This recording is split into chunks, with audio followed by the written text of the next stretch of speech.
Chers pères précieux et les amis du Bénin, vous qui avez soulevé les problèmes des jumeaux, surtout le prof Kofi Aza qui a manifesté sa colère en accusant l'Église catholique de s'infiltrer, de s'accaparer du rituel de jumeaux, alors que l'Église avait spolié, détruit tout ce qu'il y avait comme culture africaine. La question est importante, elle mérite toute notre attention, mais tel que c'est abordé par le professeur Kofi, on dirait que ça commence aujourd'hui. Non, je précise des choses. La première, la problématique jumelaire ou la naissance de jumeaux n'est pas exclusive aux Béninois. C'est inscrit dans la cosmogonie africaine. Les jumeaux ne sont pas des divinités comme le pensent nos frères, les partisans du vaudou. Les jumeaux s'inscrivent dans le registre de ce qu'on appelle les naissances extraordinaires dans la manière de voir les Africains. Je renvoie le professeur Kofi à d'autres milieux africains qui ont déjà exploité ce thème. C'est ce que le Père Précieux a voulu rappeler dans son intervention en disant que quand on aborde une question, on s'approche auprès de ceux-là qui l'ont déjà traité, de voir comment ça se passe. Au Congo démocratique, entre 1914 et 1915, il y a eu déjà une sortie d'un ouvrage écrit en langue antiluba. D'ailleurs, c'est l'unique document pour l'Église catholique. Comment donner les sacrements et sacramentaux en tenant compte des traditions africaines. Et dedans, il est traité la question des jumeaux. En 2011, je renvoie le prof qu'il aille sur Google. 3 auteurs congolais africains ont écrit un grand titre, et Kartala, la maison d'édition de cet ouvrage, l'a déjà édité plus de 4 éditions. Le titre est celui-ci, Naissance insolite en terre africaine. Les auteurs sont au nombre de 3, M. Anganga, M. Kabasele et M. Nkongolo. 2011, Naissance insolite en terre africaine à Kartala. Dans ces documents, les 3 auteurs travaillent différemment. Le premier, Nkongolo, présente les naissances insolites dans la culture africaine. Comment les cultures africaines, dans la conception de nos ancêtres, faisaient déjà de la science. La seconde partie, qui est traitée par M. Kabasele, montre de quelle façon ces naissances insolites, dans leur cheminement, étaient opérées, orchestrées en Afrique, dans nos cultures africaines. Et la dernière partie, donnée par M. Nganga, il montre comment ces naissances insolites nous relient à nos ancêtres, à Dieu, et soulèvent des questions théologiques vraies. En Afrique, il y a 24 enfants nommés à titre, c'est-à-dire qui naissent de façon extraordinaire. Les jumeaux, j'en cite quelques-unes, bien sûr, ces naissances. Les jumeaux, ceux qui naissent avec le bec de lièvre, l'albinos, le bossu, un enfant qui n'a avec, au lieu de 10 doigts, il en a 11 ou 12, un enfant qui vient au monde, d'abord, au lieu de venir avec les pieds comme tout enfant, mais il vient avec les pieds. Non, il vient avec, au lieu de venir avec la tête, il vient avec le pied, ou il vient avec le fessier, ou l'enfant qui naît avec le cordon ombilical tout autour de son cou et de son corps, etc. Ce titre sont insolites. Donc ces enfants sont nés extraordinairement. Alors pourquoi dans la culture africaine, ces enfants étaient appelés, ou leurs parents les faisaient passer par un rite approprié? Ce n'était pas de la magie. Parce qu'un enfant qui naît de cette manière est extraordinaire, il faut l'impliquer dans la tradition de sa culture. Il faut qu'il soit harmonisé afin qu'il vive normalement comme tous les autres. Donc ce n'était pas de fétiche, ce n'était pas de la sorcellerie, mais tout simplement un accent important de la part de nos ancêtres pour faire en sorte que ces enfants qui naissent de façon extraordinaire soient intégrés facilement à la société et qu'ils vivent comme tous les autres enfants. Alors, parce que ces enfants sont comme tous les autres, mais conçus extraordinairement et venus à la naissance de façon particulière, l'Église se pose une question, et là c'est de la théologie. Jésus-Christ dit, je suis venu non pas abolir la loi, mais l'accomplir. Mais la loi n'y a pas que celle des Juifs, parce que chaque peuple a une culture, a une civilisation. Donc en Jésus-Christ s'accomplit toutes les lois, chaque culture. Et d'ailleurs la culture est la matrice première de la révélation. Jésus n'a vécu qu'en tant qu'un Juif, mais en lui, en tant que Juif, Dieu a ouvert le chemin de la vie à chaque peuple. Alors, je ne suis pas d'accord avec le second intervenant sur la réaction de Père Précieux qui dit « Jésus n'est qu'un maître ». Mais non, Jésus n'est pas qu'un maître. Il est le Fils de Dieu. En lui, nous avons tous la vie. N'oublions pas qu'il est vrai Dieu et vrai homme. C'est parce qu'il est vrai Dieu et vrai homme qu'il représente chaque peuple, chaque frère, chaque sœur. N'a-t-il pas dit qui fait ceci et cela à un de mes frères, c'est à moi qu'il a fait. Donc, du point de vue théologique, ça s'appelle de l'inculturation. Comment le Christ peut-il être lié à ma culture? Comment ma culture peut-elle être en relation avec Dieu? Le lien entre la culture et Dieu, ça s'appelle l'inculturation. Dieu s'est inscrit dans la culture humaine par l'incarnation. Son Fils était Dieu. Mais il a voulu, c'est Dieu qu'il naisse dans une culture donnée, afin qu'il soit parmi les hommes. Donc Jésus n'est pas un démiurge, il n'est pas éloigné de nous. Il est venu épouser notre condition humaine. Et quand Dieu nous appelle, il appelle un béninois, mais il appellera dans la langue de ses ancêtres, dans le nom, par le nom que ses parents lui ont donné. La question est importante, mais elle demande de notre part un grand éclairage, une réflexion approfondie. L'Église, en présentant un nouveau rituel pour accueillir les enfants jumeaux, ou les triplés, ou les quadruplés, ou un prématuré, comment l'accueillir, n'a pas enfreint la loi de nos ancêtres. Non, au contraire, il la prolonge. Il montre que seul Dieu est le garant de la vie. Cet enfant n'est pas venu par la force de ses parents. Ces jumeaux ne sont pas venus par la force de ses parents. Mais c'est Dieu qui a donné ses enfants aux parents. Dans une société, une culture donnée, ces enfants ne peuvent s'épanouir que en Dieu.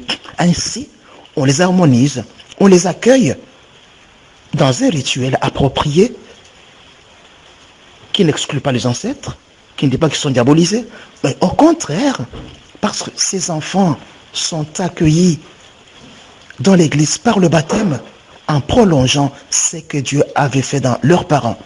Il n'y a pas de dichotomie, il n'y a pas de fissures, mais au contraire un lien entre l'humain et Dieu. Référez-vous, je vous en prie, à ce livre Naissance insolite en terre africaine. Vous verrez que Jésus-Christ lui-même, comme je l'ai traité dans la partie de ce livre, est un enfant à titre. Il est né de façon extraordinaire. Et avant qu'il ne soit baptisé, ses parents lui ont fait poser 4 actes importants avant son baptême, comme si pour dire la culture d'un peuple est importante. Alors, harmoniser l'enfant dans sa culture n'enlève rien à cet enfant et à la culture et prolonger cela dans l'Église. Telle est la manière propre, vraie, correcte divine d'accueillir un enfant dans la famille. Et parce que l'humain est un être culturellement situé, on ne vient que de quelque part et non de nulle part. Jésus est né, comme l'a souligné notre intervenante, sans que la mère soit proche d'un garçon. Et le premier acte culturel que Jésus a subi, c'est la circoncision. 8 jours après sa naissance. Ce n'était pas révélé. Et la circoncision, ça vient de l'Égypte, où Moïse a copié cet acte. Si chez les Égyptiens, c'était pour des raisons hygiéniques, comme chez les Bantous, en Afrique, mais Moïse en a fait un élément théologique, en disant, non, ça serait la signe d'appartenance à la race élue, comme si la race élue n'était composée que des garçons, alors qu'il y avait aussi des femmes.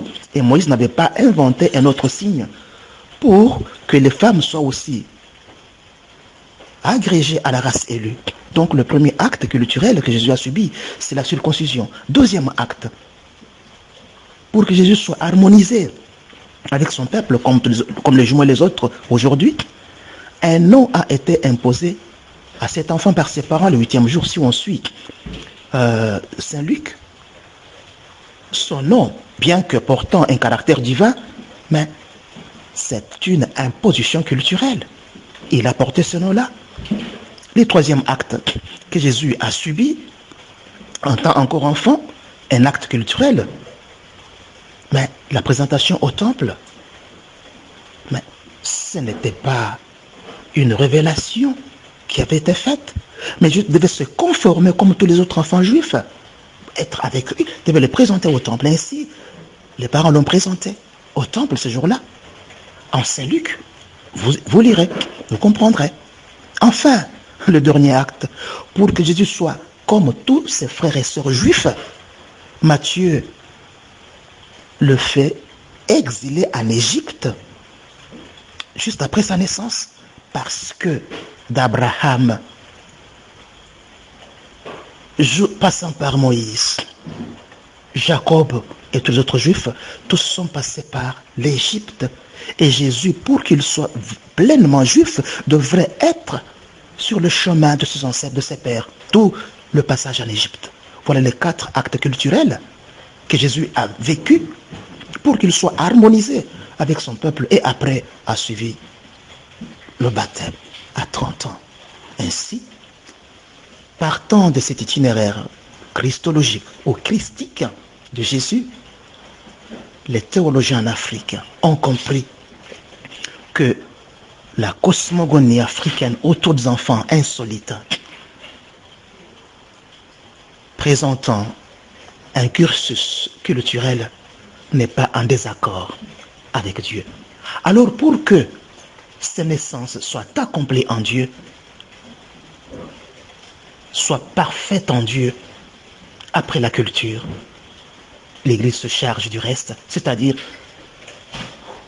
connecter les enfants sur Dieu afin qu'ils soient eux-mêmes. Un dernier élément, en Afrique, quand on passait aux actes culturels de jumeaux, de prématurés, des enfants ayant sorti avec le cordon autour du cou, ça se faisait publiquement, les gens dansaient, fêtaient sur la place publique dans la société traditionnelle. C'était pour que ces enfants soient intégrés, qu'ils soient accueillis officiellement, et ça s'appelle l'harmonisation des enfants à titre. Voilà, chers frères béninois, professeur Kofi, vous n'avez pas à vous lamenter, à accuser l'Église, à la mettre devant la justice, demander que l'Église fasse le mea culpa, mais de quoi? Mais nos ancêtres africains étaient les premiers à connaître Dieu, ne l'oubliez pas. Ils ne faisaient jamais rien sans invoquer les dieux. Mais ils connaissaient Dieu bien avant cela. N'oublions pas que les premières idées et les premières pensées spirituelles et théologiques sont forgées sur les plages du Nil, donc sur la terre africaine. Alors c'est important. Et si on conçoit les choses, pourquoi restez-vous dans le passé en vous critiquant, en croyant que vous êtes en dessous Non, ce temps est passé. Avançons. Nos enfants, à titre, doivent être harmonisés, partant de notre culture vers Dieu, car les deux mamelles de l'inculturation, c'est la culture et l'évangile. Comment Dieu appelle ma culture à me convertir, à changer, afin que toute la vie de l'humain ne soit que à Dieu. L'inculturation, c'est finalement cette réflexion assidue, permanente, sur les cultures d'un peuple qui sont reprises de façon critique, méthodologique et raisonnée afin de repenser à nouveau frais le révélé chrétien. Je vous remercie. Jésus est né, comme l'a souligné notre intervenante, sans que la mère soit proche d'un garçon. Et le premier acte culturel que Jésus a subi, c'est la circoncision. 8 jours après sa naissance. Ce n'était pas révélé. Et la circoncision, ça vient de l'Égypte, où Moïse a copié cet acte. Si chez les Égyptiens, c'était pour des raisons hygiéniques, comme chez les Bantous, en Afrique, mais Moïse en a fait un élément théologique, en disant, non, ça serait le signe d'appartenance à la race élue, comme si la race élue n'était composée que des garçons, alors qu'il y avait aussi des femmes. Et Moïse n'avait pas inventé un autre signe pour que les femmes soient aussi agrégées à la race élue. Donc le premier acte culturel que Jésus a subi, c'est la circoncision. Deuxième acte, pour que Jésus soit harmonisé avec son peuple, comme les jumeaux et les autres aujourd'hui, un nom a été imposé à cet enfant par ses parents le 8e jour, si on suit Saint Luc. Son nom, bien que portant un caractère divin, mais c'est une imposition culturelle. Il a porté ce nom-là. Le troisième acte que Jésus a subi, en tant encore enfant, un acte culturel, mais la présentation au temple, mais ce n'était pas une révélation qui avait été faite, mais Jésus devait se conformer comme tous les autres enfants juifs, être avec lui, devait le présenter au temple. Ainsi, les parents l'ont présenté au temple ce jour-là. En Saint-Luc, vous lirez, vous comprendrez. Enfin, le dernier acte, pour que Jésus soit comme tous ses frères et sœurs juifs, Matthieu le fait exiler en Égypte juste après sa naissance, parce que d'Abraham, passant par Moïse, Jacob et tous les autres juifs, tous sont passés par l'Égypte. Et Jésus, pour qu'il soit pleinement juif, devrait être sur le chemin de ses ancêtres, de ses pères. Tout le passage en Égypte. Voilà les 4 actes culturels que Jésus a vécu pour qu'il soit harmonisé avec son peuple, et après a suivi le baptême à 30 ans. Ainsi, partant de cet itinéraire christologique ou christique de Jésus, les théologiens en Afrique ont compris que la cosmogonie africaine autour des enfants insolites, présentant un cursus culturel, n'est pas en désaccord avec Dieu. Alors pour que ces naissances soient accomplies en Dieu, soient parfaites en Dieu, après la culture, l'Église se charge du reste, c'est-à-dire connecter les enfants sur Dieu afin qu'ils soient eux-mêmes. Un dernier élément, en Afrique, quand on passait aux actes culturels de jumeaux, de prématurés, des enfants ayant sorti avec le cordon autour du cou, ça se faisait publiquement, les gens dansaient, fêtaient sur la place publique dans la société traditionnelle. C'était pour que ces enfants soient intégrés, qu'ils soient accueillis officiellement, et ça s'appelle l'harmonisation des enfants à titre. Voilà, chers frères béninois, professeur Kofi, vous n'avez pas à vous lamenter, à accuser l'Église, à la mettre devant la justice demander que l'Église fasse le mea culpa, mais de quoi? Mais nos ancêtres africains étaient les premiers à connaître Dieu, ne l'oubliez pas.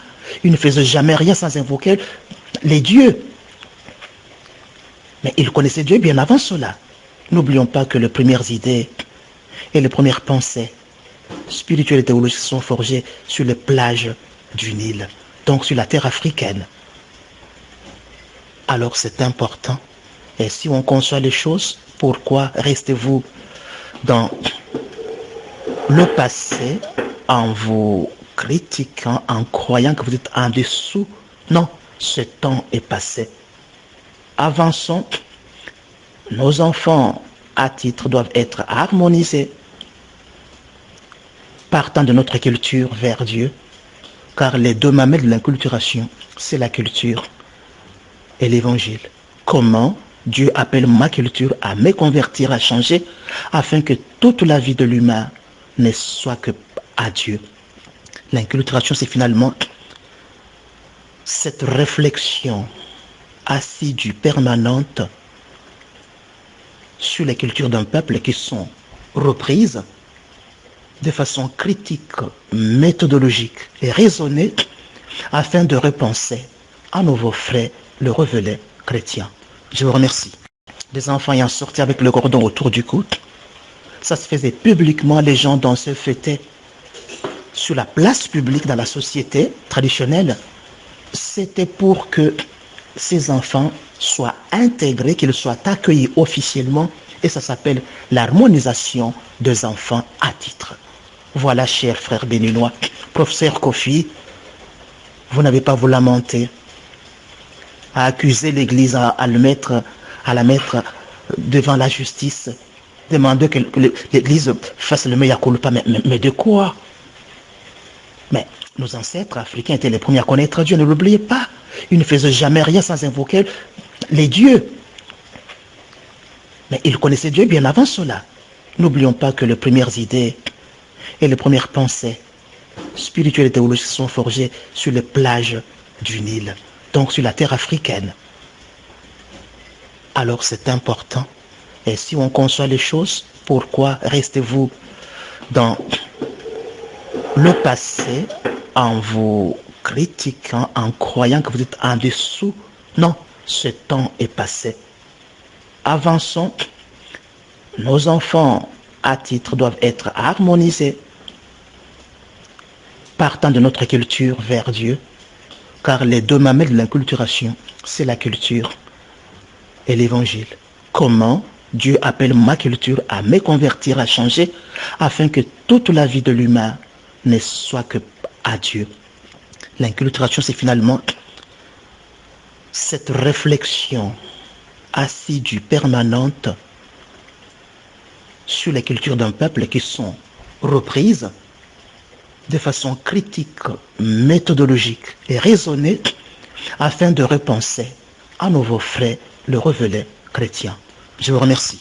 Nos enfants à titre doivent être harmonisés, partant de notre culture vers Dieu, car les deux mamelles de l'inculturation, c'est la culture et l'évangile. Comment Dieu appelle ma culture à me convertir, à changer, afin que toute la vie de l'humain ne soit que à Dieu. L'inculturation, c'est finalement cette réflexion assidue, permanente, sur les cultures d'un peuple qui sont reprises de façon critique, méthodologique et raisonnée afin de repenser à nouveau frais le révélé chrétien. Je vous remercie. Permanente sur les cultures d'un peuple qui sont reprises de façon critique, méthodologique et raisonnée afin de repenser à nouveau frais le révélé chrétien. Je vous remercie. Afin de repenser à nouveau frais le révélé chrétien. Je vous remercie. Chrétien. Je vous remercie.